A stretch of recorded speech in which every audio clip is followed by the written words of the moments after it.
김원봉 장군이 또는 김원봉 장군과 뜻을 같이 했었던 그때의 그 피 끓는 청년들이 지금 살아있다면 무엇을 했을 것인가? 폭탄을 던진다면 어디다 던졌을 것인가?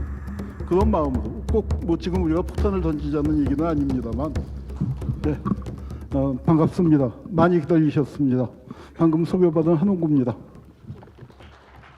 그 사진을 보시면서 그 하면은 이해를 훨씬 또 빨리 진행할 수 있어서 사진을 많이 준비해 왔습니다. 아마 제가 보낸 게 있기 때문에 금방 뜰 텐데요. 먼저 말씀을 드리죠.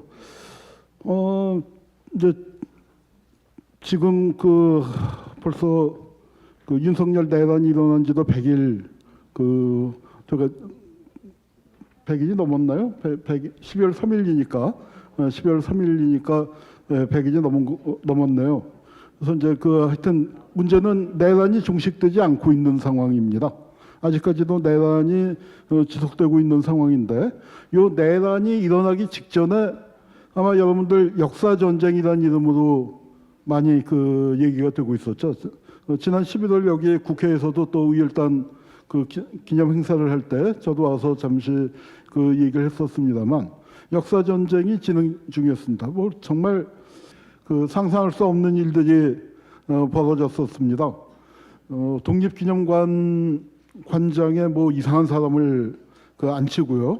또 우리 홍범도 장군의 흉상, 또 이혜영 선생, 아까 말씀 나왔던 이혜영 선생을 비롯하여 5분의 흉상을 육군사관학교에 세웠다가 또 그것을 이상한 데로 옮기고, 지금 이제 역사 전쟁 중인 것, 아마 여러분들 다 기억하실 겁니다. 문재인 대통령 때 이제 5분의 을 모시고 국군의 뿌리가 독립군이다. 문 대통령이 김원봉을 언급하면서 광복군이 국군 창설의 뿌리다 했더니 황교안이가 쪼르르 백선엽이 아직 죽지 않고 살아있을 때 백선엽한테 달려갔었습니다.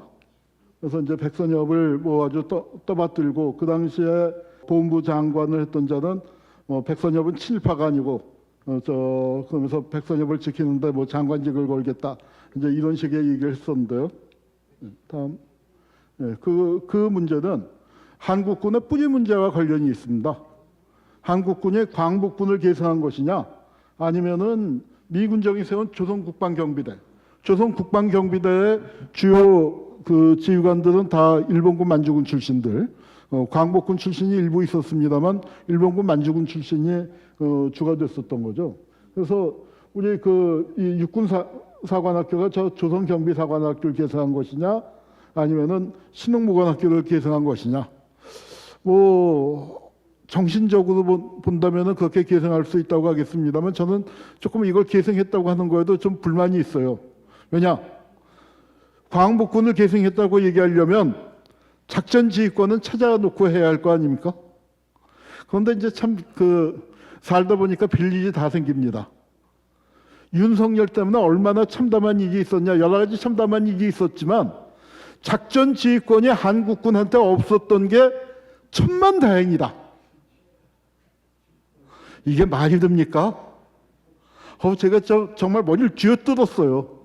작전 지휘권을 되찾아야 한다고 평생 뭐 강의할 기회가만 있으면은 광복군이, 임시정부가 그 어려운 상황에서도 중국이 먹여주고 입혀주고 재워주고 돈도 다 대주고 훈련까지 다 시켜주는데, 그것도 중국 땅에서 우리 조선 청년들이 그래도 광복군이 대한민국 임시정부의 군대이기 때문에, 대한민국 국가의 군대이기 때문에, 중국 국민당이 작전지휘권 갖고 있으면 그게 중국 군대 아닙니까? 그래서 작전지휘권을 찾으려고 노력을 했고, 정말 놀라운 일이라고 생각합니다. 찾아왔어요. 저는 우리 임시정부도 대단하고 중국 국민당 장개석도 통이 컸다고 생각합니다. 우리가 지금 미얀마 지금 이 지진 나서 난리지만 미얀마에 민주화운동하는 사람들을 지원했다고 칩시다. 훈련도 시켜줬다고 칩시다. 그런데 그렇다고 미얀마 청년들이 한국 땅에서 독자적인 작전지휘권 갖고 총 갖고 왔다 갔다 하는 건 인정할 수 있습니까? 그건 아니겠죠. 그런데 중국은 하여튼 전시 상황에 대한 특수성이 있긴 하지만 우리한테 작전지휘권을 줬습니다. 작전지휘권을 그렇게 찾아왔는데 우리는 이게 뭡니까? 안방에서 미국한테 오히려 우리 작전지휘권을 내주고, 사실 미군이 한국에 들었으면 한국이 작전지휘권을 큰 틀에서는 가져야죠. 그런데 이게 뭐 영 거꾸로 된 상황입니다. 그런데 이거 어떻게 된 일인지 이번에 윤석열이 단순히 내란이 아니라 내란을 일으키기 위해서 계엄령을 일으키려는데 계엄령은 전시 상황에만 내릴 수가 있잖아요. 그러니까 북한을 깔짝깔짝 해갖고 북한이 뭔가 좀 반응을 보였을 때 그걸 핑계로 계엄을 선포하려고 했는데 천만다행히 북한이 거기에 응하지 않았죠. 적어도 김정은이 윤석열보다는 훨씬 합리적이었던 겁니다. 뭐 이런 얘기를 하면은 국가보안법에 걸릴지 모르지만 아마 저를 누가 잡아가서 조사한다고 쳐도 그 문제 어떻습니까? 김정은이 합리적이었지 않습니까? 깔짝깔짝 했는데 오히려 다리를 끊어버렸죠. 남쪽에서 쳐들어올까 봐. 그래서 이제 다행이었습니다. 자, 그러고 이제 우리가 지난 몇 년 동안에 겪은 일입니다. 2004년도에 노무현 대통령을 저놈들이 탄핵하려고 하다가 탄핵이 실패하고 난 다음에 노무현 대통령이 돌아와서 일종의 과거사 포괄적 과거사 정리 사업을 진행을 했습니다. 그러면서 이제 이 교과서 문제도 그렇게 되니까 이제 저쪽에서 교과서 문제도 들고 나오고 뭐 시끌벅적하고 그때 뉴라이트라는 게 튀어나왔습니다. 그로부터 20년이 지났어요. 뉴라이트 처음에 등장했을 때 뭔가 새로운 게 있는 듯 했지만 조금 지나다 보니까 아무것도 허당이 돼버렸죠. 그리고 어땠습니까? 사실 2024년 총선 때 국민의힘에서 뉴라이트 공천 줬습니까? 안 줬습니까? 안 줬습니다. 뉴라이트라고 되는 놈들, 막말하는 놈들 공천 다 탈락시켰어요. 그리고 계엄령 일어나기 전에 저 김영석이 그 독립기념관장이고 아니면 김태효 정말 그 용산의 밀정이죠. 밀정이고 누구든지 국회에 불려나와서 당신 뉴라이트 하면 난 뉴라이트 아니에요 라고 얘기했습니다. 그건 무슨 얘기입니까? 뉴라이트가 그만큼 국민들한테 인기가 없다는 얘기죠. 그런데 이상하게 윤석열이가 뉴라이트만 임명했습니다. 저거 도대체 왜 저러지? 많은 사람들이 의아해했고 정당에서도 의아해서 조국혁신당에서 저한테 연구 용역을 줘갖고 한 달 동안 그 전국의 우리 대한민국 국가기관에서 교육 부분하고 역사 부분에 뉴라이트 기관장 임명 실태를 쫙 다 전수조사를 다 했습니다. 기관장 임명을 얼마나 엉터리로 했는가 했는데 도저히 이해가 안 가는 거고, 그 다음에 그놈들이 기관을 꿰차고 앉아서 무슨 짓을 하고 있나도 조사해봤는데 생각보다 하는 짓이 없는 거예요. 뭐냐면은 우선 2024년도는 예산이 이미 짜여져 있었던 게 있고요. 그 다음에 이제 또 하나는 각 기관이 일을 해온 가락이 있고, 역사기관이면 대한민국의 역사기관이면 아무리 보수 정권이 들어섰다 하더라도 독립운동을 찬양했지 친일파를 내놓고 옹호하진 않았거든요. 군사독재 정권 시절에도요. 박정희 전두환 때도 그렇습니다. 그런데 그걸 갖다 내놓고 친일파를 옹호할 수도 없는 것이고, 또 이제 뭐 하여튼 여러 가지 이유가 있습니다.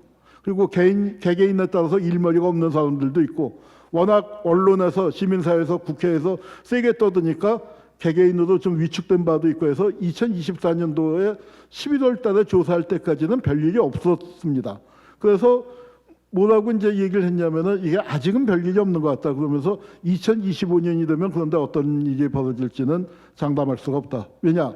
2025년이 어떤 해입니까? 올해가. 뭐 역사적 사건이 많습니다. 우선 해방 80주년이죠. 한국전쟁 75주년이죠. 그리고 한일 국교 정상화, 한일 협정 60주년입니다. 그리고 저쪽에서 열심히 모시고 있는 이승만 탄생 150주년이에요. 그리고 이승만이 죽은 게 65년입니다. 그래서 이승만 사망 60주년입니다. 그래서 뭐가 걸린 게 많기 때문에 역사 전쟁을 저놈들이 되게 벌릴 것이다. 이제 그런 생각들을 했었습니다. 그래서 이제 반일 종족주의 얘기를 계속했고, 아마도 지금 집단으로서 뉴라이트가 남아있는 데는 저 집단, 낙성대 연구소라고 하고 있고, 거기 출신이 이번에 한국학중앙연구원장이 된 거죠. 집단으로서 뉴라이트라고 남아있는 거는 저기 하나뿐인 것 같아요. 나머지는 다 개인으로 흩어져서 분산되어 있습니다. 저쪽이 이제 반일 종족주의 주장하고 있고요. 다음. 그 다음에 이제 뭐 건국절 논란 벌어지고 있는 건 잘 아실 겁니다. 근데 유나이티드이 암만 건국절 어쩌고 저쩌고 떠들어도 문제가 뭐냐면은 거기서 떠받드는 이승만이 뭐라고 했습니까? 저 대한민국 관보 1호입니다. 관보 1호인데 날짜가 대한민국 30년이에요. 바로 1919년부터 해서 19, 20, 10면은 48년이 대한민국 30년 아닙니까? 그리고 우리 재헌헌법에 어떻게 돼 있어요? 대한민국은 언제 건립했습니까? 3.1운동으로 건립했어요. 그리고 48년에는 뭐라고 했습니까? 재건한다고 했습니다. 재건. 그래서 건국은 우리 재헌헌법에도 그렇고 이승만도 그렇고 19년으로 대한민국 임시정부로 못 박아놨던 겁니다. 이제 그런 상황이고요. 다음. 근데 이제 하여튼 별의별 일들이 다 나오더니 그 테러리스트 김구 란 책이 나왔습니다. 테러리스트? 뭐 여기 이제 의열단 운동을 하시는 분들 중에 우리 독립운동가들 중에 테러리즘하고 수단으로서의 테러리즘하고 우리 의열투쟁을 뭐 다르다 그렇게 주장하는 분들도 있는데 저는 큰 차이 없다 그렇게 생각을 합니다. 사실 안중근 의사가 한 것을 그 행동을 이름 빼고 총 쏜 사람 빼고 총 맞은 사람 빼고 그렇게 얘기하면 그게 개인 테러의 전형 아니겠습니까? 내가 하면은 로맨스고 남이 하면 뭐 불륜이다. 뭐 이제 그런 말도 있고 이제 정한기가 그런 걸 꼬집은 거죠. 근데 저는 이 책을 참 구역질 나오는 걸 참고 읽었습니다. 근데 읽어보니까 정한기가 진짜로 하고 싶은 말은 김구가 테러리스트란 게 아니에요. 김구를 연쇄 살인마라고 부르고 싶었던 겁니다. 왜 김구를 그렇게 못 잡아먹어서 난리냐? 저쪽이 이승만을 띄우고 싶거든요. 저쪽에 이제 그 구도는 뭐냐면 역사에서 이승만이 깔아놓은 레일로 박정희가 슝 하고 달렸다는 겁니다. 그런데 그게 맞지가 않아요. 여러분, 이승만을 누가 묻었습니까? 이승만이 몇십 년 동안에 묻었다고 하는데 좌빨이 묻었대요. 근데 좌빨은 이승만보다 더 깊이 묻혀 있었죠. 어떻게 좌빨이 이승만을 묻습니까? 이승만을 묻은 건 박정희예요. 여러분 박정희가 쓴 책들 잘 읽어보십시오. 국가혁명과 나나 뭐 지도자의 길인가 뭐 그런 데 보면은 이승만 박사라고도 안 하고 이승만 전 대통령이라고도 안 해요. 이승만 노인이라고 불러요. 노인. 그거 한 거 아무것도 없다. 한 거 아무것도 없다. 그리고 밖에 나가서 뭐 외국에다가 청원서 몇 장 낸 게 그것도 독립운동이냐? 뭐 그것도 독립운동이죠. 독립운동인데 박정희 굉장히 그거 아주 낮춰서 부르고 있습니다. 여러분 남산에 이승만이 뭘 세웠습니까? 이승만 추종자들이 우남광장을 세웠죠. 서울시가 우남시가 될 뻔했죠. 우리 세종문화회관 전에 시민회관이었는데 그게 우남회관이었지 않습니까? 그런데 그 우남광장이 뭐가 됐습니까? 백범광장이 됐습니다. 누가 백범광장 만들었습니까? 박정희가 만들었습니다. 이승만이 하와이에 망명을 했다가 이제 다 죽게 돼서 한국에서 죽고 싶어 했어요. 누가 못 오게 막았습니까? 박정희가 막았잖아요. 이승만을 파묻은 거는 박정희예요. 박정희는 누가 묻었습니까? 전두환이가 묻었고요. 그게 권력이지 않습니까? 그래서 이 궤도가 안 맞아요. 그리고 그런데다가 이승만을 띄우려고 하는데 이승만이 하도 이제 밑에 가라앉아 있었으니까 띄우니까 조금 뜨는 듯 싶었어요. 그런데 한 종아리까지만 뜬 다음에 그 다음에 안 뜨는 겁니다. 가슴으로 머리 위로 이렇게 높이 띄어야 하는데 왜 안 뜹니까? 여러 가지 이유가 있지만 그중에 김구의 그림자에 눌려서 아무리 이승만한테 조명을 세게 쪼아도 김구의 그림자가 짙게 드는 겁니다. 그러니까 백범을 그렇게 못 잡아먹어서 난리를 치고 치고 이렇게 저 백범을 연쇄 살인마로 몰고 싶어 했던 거죠. 예, 그리고 이제 급기야 내란이 일어났습니다. 내란이 일어난 다음에 깨달았어요. 왜 윤석열이가 저 말도 안 되는 독립기념관에, 한국학중앙연구원에, 동북아 역사재단에, 교육위원회에, 또 심지어 인권위원회에 그냥 부적절한 인사가 아니라 기관의 정체성을 파괴하는 인사들을 갖다 앉혔는가? 영구 집권하려고 했던 거 아닙니까? 남은 임기 2년, 3년, 2년 반, 3년 그거 어떻게 해보려고 한 거 아니라 영구 집권을 하려고 했었던 거라는 게 이 내란 사태로 밝혀졌습니다. 다음. 그래서 이제 이 윤석열 내란 집단의 역사관을 보면 아마 여러분들 다 기억하실 겁니다. 뭐 공산 전체주의 반국가 세력이 반일 감정을 선동한다. 야, 이거는 정말 역대 정권하고 다른 점입니다. 뉴라이트도 보수 반공, 친미 그런 걸 주장을 하지만 역대 정권은 공식적으로 적어도 독립운동을 찬양하고 일본 제국주의 조선 침략에 반대하는 입장을 견제해왔습니다. 그런데 윤석열 정권은 반일 감정을 선동하는 게 공산 전체주의자들이고 반국가 세력이다. 이제 이렇게 얘기하면서 중요한 건 일본의 마음이다. 이제 그런 그 황당한 얘기를 했죠. 다음. 예, 그러면서 이제 한국 전쟁을 끝내고 종전 선언을 하고서 이제 평화협정으로 들어가야 한다. 여기에 대해서 이걸 반국가 세력이라고, 평화를 얘기하는 걸 반국가 세력이라고 얘기했습니다. 다음. 네. 이 뉴라이트들 이게 이제 정말로 이 권력의 문제이기도 하지만 또 하나는 우리가 세계관의 문제라고 생각을 합니다. 독립운동하는 사람과 친일을 한 사람들의 어떤 차이가 있었을까요? 바로 여기 뉴라이트 입장에서 볼 때 독립운동하는 사람들은 이상한 애들이에요. 뉴라이트의 기본적인 세계관은 어떤 행동이 자기에게 이익이 될까를 따지는 겁니다. 여러분 길을 가는데 아이가 어디 물웅덩이에 빠져 있어요. 빠져서 허부적 하고 있어요. 여러분 어떻게 하시겠습니까? 아이를 구해야죠. 건져줘야죠. 내가 수영을 못하면 뭐 사람을 부르든지 뭐 아이가 붙잡고 나올 수 있는 뭐 밧줄이나 하여튼 박스 같은 거라도 던져주고 그 사람을 부르든지 그렇게 해야죠. 안 되면은 발이라도 동동 부르는 게 인지상정 아니겠습니까? 그런데 뉴라이트의 세계관은 뭐예요? 저 아이를 구하는 게 나한테 이익이 되는가 안 되는가? 내 시간, 정성. 부모가 보상을 해줄까? 내가 옷을 적시는 정도가 아니라 저거 까딱하다가 나도 위험할 수 있는데 내가 위험을 감수해야 할 이유가 있어요, 없어요? 근데 그거는 사람이라면은 그거 따지기 전에 어떻게든 방법을 찾으려고 노력해야 하지 않겠습니까? 그런데 그거 타산하고 앉아 있는 거예요. 만약에 그 아이가 내 경쟁 상대라면 어때요? 박수 치거나 나오지 못하게 돌 던지거나, 그게 뉴라이트의 세계관입니다. 우리는 주어진 조건에서 자기에게 이익이 되는 것을 찾는 것을 합리적인 행동이라고만 생각하는데 이거 세상이 달라진 거죠. 독립운동, 그런 마음 갖고 있었으면 독립운동 참여할 사람이 있겠습니까? 단 한 명도 없었을 거예요.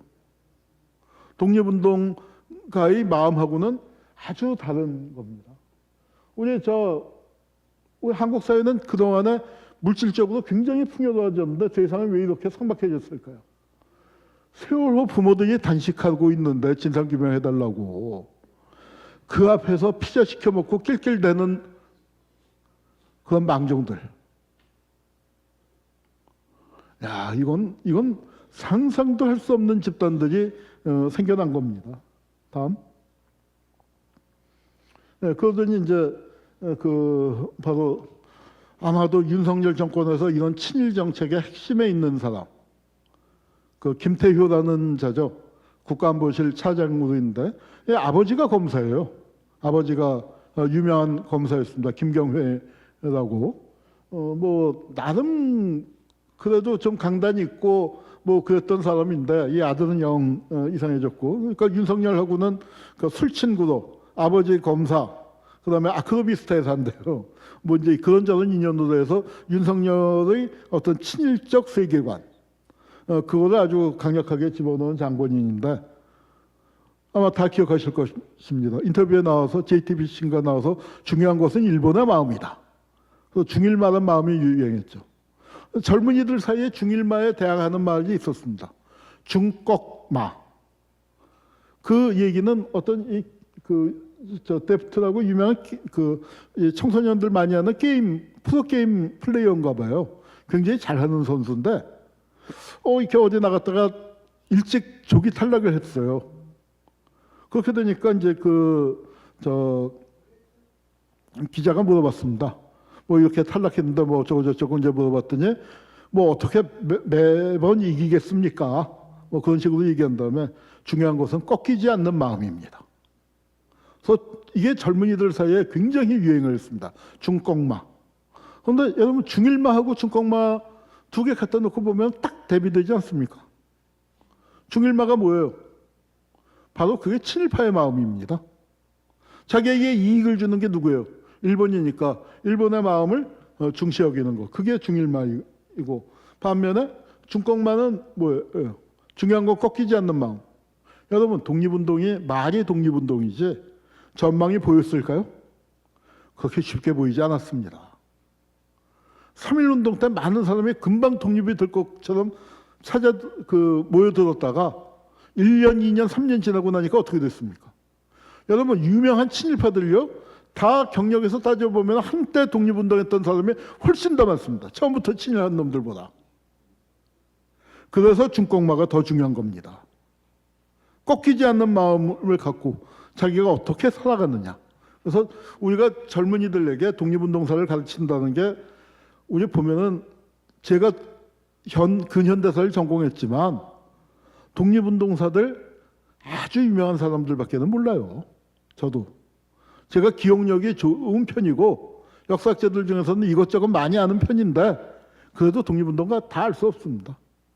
여러분 그걸 우리 아이들에게 지식으로 가르치려고 하지 마세요. 삶의 태도. 의열단도 마찬가지 아닙니까? 의열단했던 숱한 사람들, 그 사람을 하나하나 기억하는 것보다 의열단의 마음을 기억하는 게, 의열단의 마음으로 살아가는 게 더 중요하다고 생각을 합니다.